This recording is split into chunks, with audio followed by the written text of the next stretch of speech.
हरियाणा में नायब सैनी सरकार ने शपथ के अगले दिन ही बड़ा फैसला लिया। फैसला आरक्षण का था तो जाहिर है कि चर्चा होनी जरूरी है। लिहाजा हरियाणा भर में आरक्षण का फैसला चर्चा का विषय बना। लेकिन इस फैसले से किसे फायदा होगा, किसे नुकसान, ये शायद ही लोगों को पता हो। इसीलिए हमने सोचा कि क्यों ना इस पर आपको रिपोर्ट के जरिए समझाया जाए कि वाकई ये फैसला क्या है।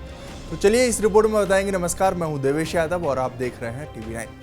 दरअसल 17 अक्टूबर को शपथ ग्रहण के बाद यानी अगले दिन ही सीएम नायब सिंह सैनी की अध्यक्षता में कैबिनेट की पहली मीटिंग हुई। मीटिंग में तय हुआ कि अनुसूचित जाति के आरक्षण में उप वर्गीकरण किया जाएगा।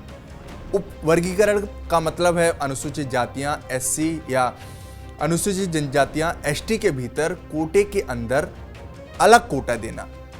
माने वे जातियां जो आरक्षण से वंचित रह गई हों। लिहाजा सीएम सैनी ने कहा कि पहली कैबिनेट मीटिंग में ये फैसला लिया गया है और इसे तुरंत लागू किया जाता है। उन्होंने कहा कि सुप्रीम कोर्ट ने इस संबंध में राज्यों को अधिकार दिया था और जो अनुसूचित जातियों में जो जातियां वंचित रह गई हैं उनके लिए कोटा बनाकर आरक्षण दिया जा सकेगा। की बैठक के अंदर ये पहली हमारी कैबिनेट की बैठक थी। माननीय सुप्रीम कोर्ट के उस फैसले का हमारी कैबिनेट ने वो सम्मान किया है। जो एससी में वर्गीकरण का मामला था वो तुरंत उस माननीय सुप्रीम कोर्ट के फैसले को सम्मान देते हुए हमने ये फैसला किया है कि जो वर्गीकरण के ऊपर माननीय सुप्रीम कोर्ट ने कहा था, आज से ही लागू करने का फैसला हमने लिया है। सुप्रीम कोर्ट ने पिछले दिनों इसमें फैसला दिया था कि राज्य सरकारों को अधिकार है कि वे एससी एसटी आरक्षण में उप वर्गीकरण कर सकते हैं। ऐसा उन जातियों के लिए किया जाता है जो ज्यादा पिछड़ी रह गई हैं। उनके लिए कोटे के अंदर ही अलग से कोटा तय करने से उनका विकास हो सकेगा। सुप्रीम कोर्ट के इस फैसले का दलितों के एक वर्ग ने विरोध किया था और अगस्त महीने में इस पर एक दिन का बंद भी रखा गया था। उधर बीएसपी सुप्रीमो और उत्तर प्रदेश की पूर्व मुख्यमंत्री मायावती ने इस फैसले के जरिए दलितों को बांटने का भी आरोप लगाया था। दरअसल सोशल मीडिया प्लेटफॉर्म एक्स पर एक पोस्ट के बाद उन्होंने कहा कि हरियाणा की नई बीजेपी सरकार ने एससी समाज के आरक्षण में वर्गीकरण को लागू करने अर्थात आरक्षण कोटे के भीतर कोटा की नई व्यवस्था लागू करने का फैसला दलितों को फिर से बांटने व उन्हें आपस में ही लड़ाते रहने का षड्यंत्र है। ये दलित विरोधी नहीं बल्कि घोर आरक्षण विरोधी निर्णय है। इसके अलावा उन्होंने कहा कि हरियाणा सरकार को ऐसा करने से रोकने के लिए बीजेपी के केंद्रीय नेतृत्व के आगे नहीं आने से भी ये साबित है कि कांग्रेस की तरह बीजेपी भी आरक्षण को पहले निष्क्रिय व निष्प्रभावी बनाने और अंततः इसे समाप्त करने के षड्यंत्र में लगी है, जो घोर अनुचित व बीएसपी इसकी घोर विरोधी है। वास्तव में जातिवादी पार्टियां द्वारा एसटी एससी व ओबीसी समाज में फूट डालो राज करो व इनके आरक्षण विरोधी षड्यंत्र आदि के विरुद्ध संघर्ष का ही नाम बीएसपी है। इन वर्गों को संगठित व एकजुट करके उन्हें शासक वर्ग बनाने का हमारा संघर्ष लगातार जारी रहेगा। ये बातें मायावती की ओर से उनके सोशल मीडिया प्लेटफॉर्म एक्स पर लिखी गई थी। खैर, आपको बता दें कि हरियाणा सरकार ने यह फैसला लिया है, इसके पीछे सुप्रीम कोर्ट का आदेश है। इसी साल 1 अगस्त को भारत के मुख्य न्यायाधीश डीवाई चंद्रचूड़ की अध्यक्षता वाली 7 जजों की संविधान पीठ ने अनुसूचित जातियों के उपवर्गीकरण की अनुमति दी थी ताकि अनुसूचित जातियों के भीतर अधिक पिछड़े समूहों के लिए अलग से कोटा प्रदान किया जा सके।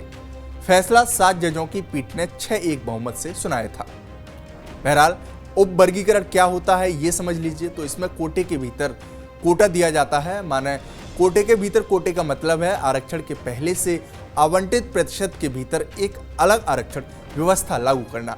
इस व्यवस्था में सुनिश्चित किया जाता है कि आरक्षण का लाभ समाज के सबसे पिछड़े और जरूरतमंद समूह तक पहुंचे, जिन्हें आरक्षण प्रणाली के तहत भी नजरअंदाज कर दिया जाता है।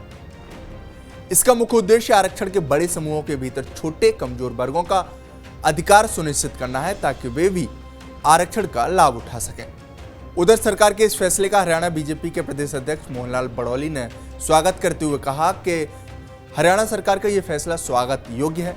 आरक्षण से वंचित तबके को मुख्य धारा में लाने के मकसद से ये फैसला लिया गया है।